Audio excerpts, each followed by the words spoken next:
Bonjour et bienvenue dans les suggestions cinéphiles de l'Odyssée. Aujourd'hui, la suggestion cinéphile numéro 162 et elle est en duo avec qui? Avec Dominique Young. Cher Dominique, bonjour et merci de participer à cette suggestion. J'espère que tu vas bien par ces temps turbulents et tourmentés. Nous allons vous parler aujourd'hui d'un film qui est sorti en 1933 aux États-Unis et qui s'appelle Babyface de Alfred Edward Green, grâce à un de nos collaborateurs très sympathique, Octave. Eh bien, on ne savait pas ce que le E représentait, eh bien, c'était Edward. Donc, c'est un cinéaste prolixe, c'est-à-dire qu'il a fait beaucoup de films, mais un de ses plus célèbres, c'est justement Babyface, avec notamment la superbe, la formidable Barbara Stanwyck. Très rapidement, Dominique, avant de te donner la parole, le pitch, c'est une jeune femme blonde qui travaille dans le bistrot assez populaire et malfamé de son père, qui d'ailleurs l'encourage à se prostituer pour terminer ses fins de mois et obtenir la docilité de la police. Et son père meurt dans un accident. Il est en train de distiller clandestinement, évidemment, nous sommes dans l'époque de la prohibition de l'alcool. Et à partir de là, elle va monter à New York, dans la grande ville, et en utilisant ses charmes, c'est-à-dire ce qu'on a appelé plus tard la promotion canapé, eh bien, monter en grade dans cette banque avec le directeur du personnel, ensuite avec le directeur général, et puis avec son beau-père d'ailleurs, le président du conseil d'administration de la banque. Et c'est un film qui a beaucoup choqué les soi-disant bonnes âmes et les ligues de vertu qui étaient particulièrement actives aux États-Unis à l'époque et qui sont montées en bloc contre ce film, qui a été coupé d'ailleurs en 1933 à sa sortie de 4 minutes à peu près. Mais on était dans la période d'un retour à l'ordre moral. Le code Hays avait été adopté dès 1930, mais il était très mollement appliqué. Et pour ma part, je pense que c'est notamment en raison de ce film qu'à partir de 1934, c'est-à-dire quelques mois après la sortie de ce film, que le code Hays va être appliqué de façon très très rigoureuse jusqu'après la fin de la Deuxième Guerre mondiale, jusqu'en 48-49. Et après, il va y avoir une autre forme de censure, ce sera la chasse aux sorcières de McCarthy. Alors, voilà, j'ai un peu cadré le film. Tu as la parole, cher Dominique. C'est effectivement une histoire avant le Code Hays, puisque il repose sur la sexualité vénale de l'actrice Barbara Stanwyck, donc cette jeune femme qui a très bien compris que si elle veut sortir de ses petits boulots de serveuse dans des bistrots minables, il faut qu'elle prenne les devants et que ce soit elle qui prenne l'initiative, et c'est ce qu'elle fait, à bras le corps si tu veux filer la métaphore.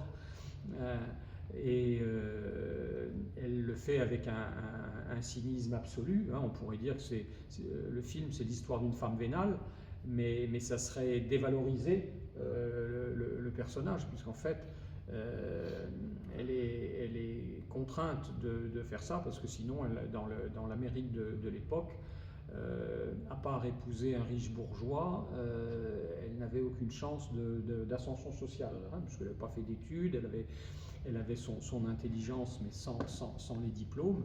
Et effectivement, elle a compris qu'il faut user de ses charmes et que ça lui permettra de sortir par le haut de sa condition de prolétaire. Le film commence vraiment dans une petite ville qui n'est pas nommée, autant que je me C'est dans le sud des États-Unis. Voilà, donc c'est une petite ville industrielle avec beaucoup d'usines, beaucoup de cheminées, et puis la gare qui permet d'aller loin, et en l'occurrence d'aller à New York.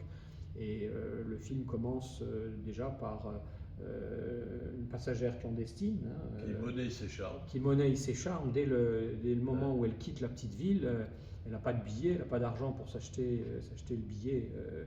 Et elle voyage clandestinement. Un contrôleur la repère et pour qu'il se taise, elle le séduit et ils couchent ensemble dans un coin du wagon. Ce n'est pas montré évidemment, mais on le devine et ça nous ramène à ce que tu disais sur le fameux code ICE là, qui a été effectivement, je crois, appliqué vraiment à partir de 1934, donc un an après le film dont nous parlons et qui était là pour interdire les scènes de sexe, interdire les rapports amoureux interraciaux. Hein, il fallait absolument que ce soit des gens de même couleur qui soient unis par les liens du mariage.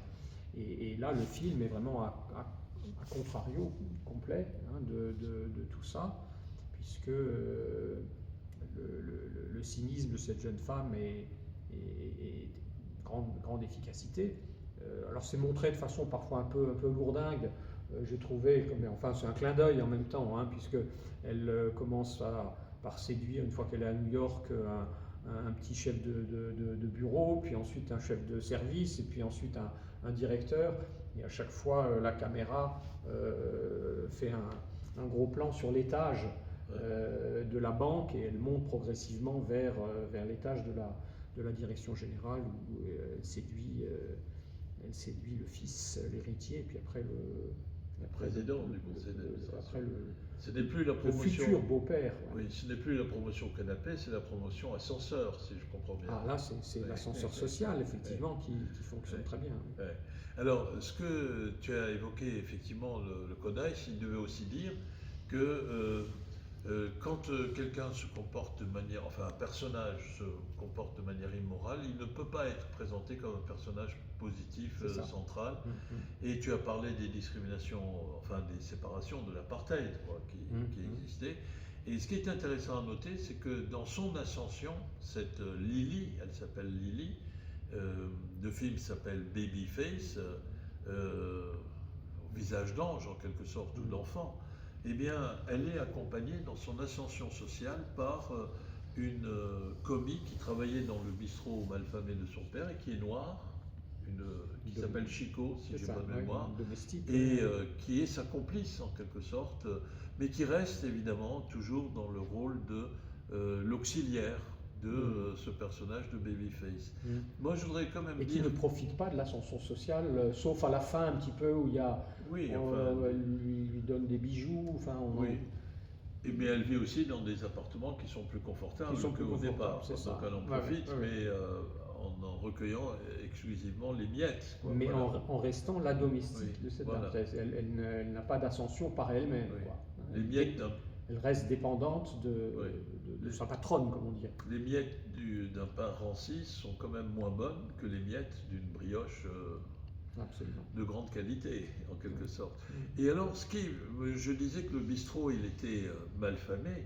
Au début du film, c'est ça. Mais en même temps, si tu te souviens bien, puisqu'on l'a revu ensemble, ce film, avec Dominique, eh bien, il y a un client de ce bureau qui est, lui, un monsieur un peu âgé. Un intello. Qui est un intello et qui lit du Nietzsche. Et notamment Le Gai Savoir, parce que 2 fois on voit un titre différent d'un livre de l'autre, j'ai oublié, je m'en excuse. Et c'est lui qui lui recommande de ne pas faire de sentiments et de monter à la ville, en quelque sorte, quels que soient les marchepieds à utiliser pour monter non seulement à la ville, mais monter en grade, et donc qui reprend une formule de Frédéric Nietzsche, le philosophe, pas le footballeur, qui disait il ne faut pas avoir de sentiments. Et ça, c'est un point qui est intéressant, mais en même temps, ce film, c'est un peu comme un miroir qu'on tend à la société américaine, parce qu'un personnage masculin qui a une aventure avec la femme du patron, qui a des aventures et des conquêtes féminines, eh bien, qui finalement réussit et puis fait une bonne œuvre en réussissant, en devenant le responsable d'une grande société, lui, il n'y a aucun problème à ce qu'on le présente comme un personnage positif. Et il faut bien dire que le film est assez courageux de ce point de vue-là, puisque il inverse le schéma du sexisme masculin.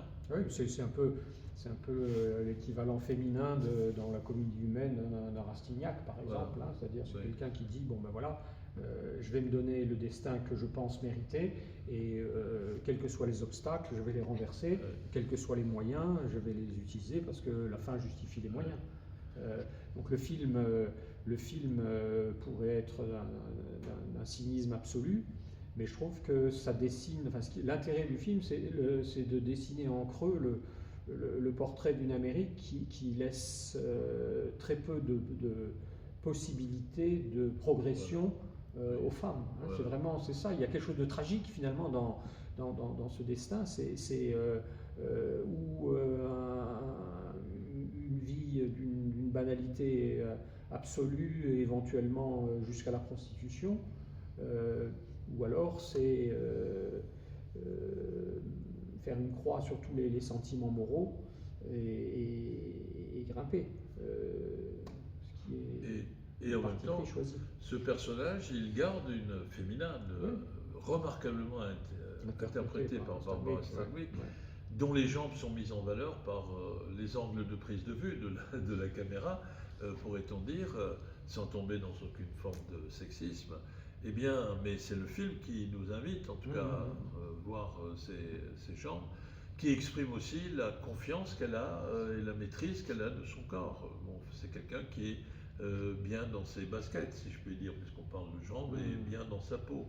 Eh bien, à la fin du film, elle assure quand même sa rédemption, puisque c'est peut-être le côté un peu, j'allais dire, un peu faiblard du scénario. Oui, c'est un peu convenu, il fallait pas trop en faire justement dans le cynisme, et donc à la fin, elle renonce à sa fortune pour tomber dans le vrai amour sincère et désintéressé. Voilà, oui. voilà.